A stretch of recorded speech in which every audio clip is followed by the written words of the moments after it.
അപ്പോൾ അങ്ങനെ വന്നു കഴിയുമ്പോൾ നമ്മുടെ മലയാള സിനിമയ്ക്ക് തന്നെ അഭിമാനകരമായൊരു നേട്ടം ഉണ്ടാക്കുന്ന ഒരു സിനിമയാണ് ഈ മാർക്കോ.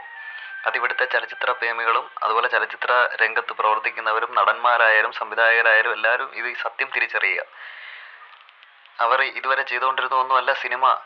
ഇത് ഇങ്ങനെയുള്ള ചലച്ചിത്രങ്ങൾ പുറത്തേക്ക് വിടണം, എങ്കിലേ അതൊരു പാൻ ഇന്ത്യൻ ലെവലിലേക്ക് എത്തൂ.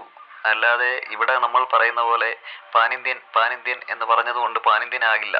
ഇതുപോലെയുള്ള സൃഷ്ടികളാണ് പുറത്തേക്ക് വിടേണ്ടത്. അത് ഉണ്ണിമുകുന്ദന് വ്യക്തമായിട്ടറിയാം. അദ്ദേഹം അതിനുവേണ്ടി പരിശ്രമിച്ചു. അതുപോലെ തന്നെ ഡയറക്ടർ അവരുടെ കാഴ്ചപ്പാടുകളോ അവരുടെ ചിന്താഗതികളോ ഒന്നും തെറ്റല്ലായിരുന്നു എന്ന് തീർച്ചയായിട്ടും തെളിയിച്ചു.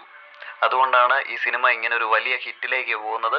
തീർച്ചയായിട്ടും ഈ പടം മലയാളത്തിലെ ആദ്യത്തെ 200 കോടി സിനിമ കളക്ഷൻ നേടുന്ന സിനിമയാകും എന്നതിൽ സംശയമില്ല. 200 കോടി കളക്ഷനിലേക്കാണ് സിനിമ പോയിക്കൊണ്ടിരിക്കുന്നത്. ഇപ്പോൾ ഓൾറെഡി ഒരു 100 കോടി അടുത്ത് ഈ സിനിമ എത്തിയിട്ടുണ്ടെന്നുള്ള കാര്യത്തിൽ സംശയമില്ല. ഇനിയിപ്പോൾ